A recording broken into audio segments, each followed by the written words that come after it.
Hi there, it's Kevin with RogueDeckBuilder.com here with a deck tech from, this is a fan suggested. I had a message on MTGO, had a nice little conversation with a fan called Dark Knight, and he wanted to know what he could do to build a Descent of Dragons and Dragon Tempest deck.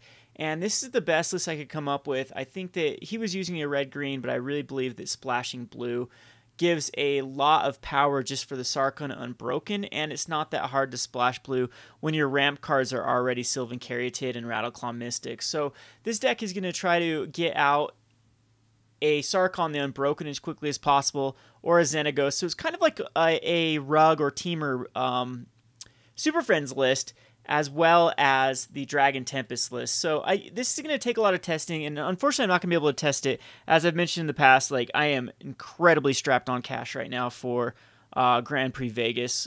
We had some people that ditched out on us for the hotel rooms, so we're down on their share. If just a little bit of a update about that, I think that Zach and I are still open to the idea of, if two more people want to share that hotel room with us, we're going to be staying at Circus, and it will only come out to, like, I think it's like $400 for 5 nights, so it'd be $100 a person. And if you're interested in that, I know this is a little bit weird, stranger danger with reaching out to the internet, but if you are happening to go to Vegas and don't have a hotel room yet, it could be, I'm not going to promise anything, but it could be an option that you could stay with us, as we do have a bed. We do have some room in the room. I know it's a two bedroom for a couple more people to stay if they would like to. So anywho, but let's go back to this deck list. I'm not going to be able to play this. I'm going to reach it out to the community here. If you want to see this deck in action, what I need Thunderbird Regents and Dragonlord Atarka. And these are bulk rares, though. But Thunderbird Regents is about 4 tickets apiece. Atarka is, I believe, 6 tickets apiece. So that is about 20 tickets is what I need to be able to play this deck. So as soon as that, if you specifically like to donate for that, you can hit the PayPal button on the side or the YouTube button on the side. I don't know how fastly YouTube donations actually come in. It might take an entire month for it. But if I see those funds, I might be able to scrap through and actually build this. So anyway, like, I would love to play this. I really want to play this right now, but that is the case. And I mean, I could sell some cards. The problem is I already looked through like cards to sell, and I've really gone. I'm scraping the barrel with cards that I absolutely need on MTGO and cards that I'm willing to sell. So if you could help out, if you actually do want to see this Dragonlord Atarka Dragon Tempest deck in action, that's what it's going to take, and I'll leave it up to the fans to decide. Anyway, the deck tech for this is going to be, we're going to play 25 lands because we want to hit land drops like crazy.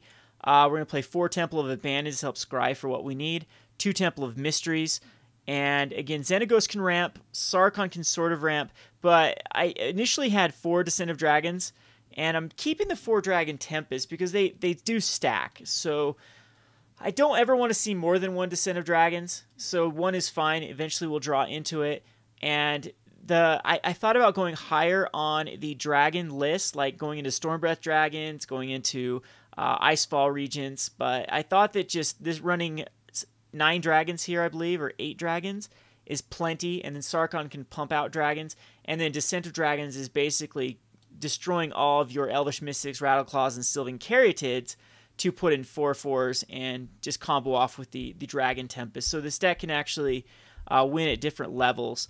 So I'm very super excited to test out Sarkhan. Sarkhan's been expensive until about now. He just continued to go down, and they already spent 20 tickets, my remaining 20 tickets on this deck. I had to buy some Sarkhans.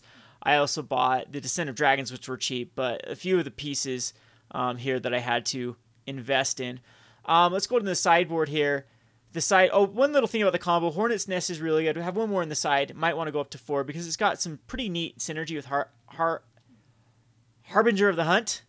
I think I'm saying that correctly. And so basically, if you have a Hornet Nest, you can ping your own Hornet Nest for 1 and then get a Hornet insect, get a bee, and you can keep doing that over and over with the Harbinger of the Hunt. So we have a 1 of Crater's Claw as well on the sideboard.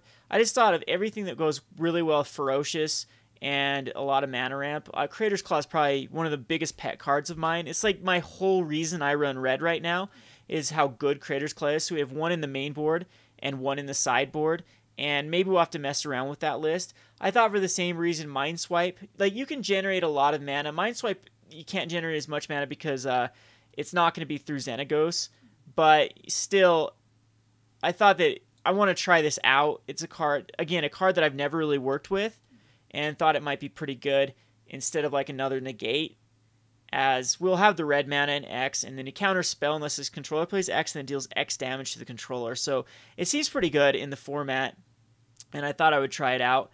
You'll bring these in versus control, the 2 negates, 2 Stratus Dancers.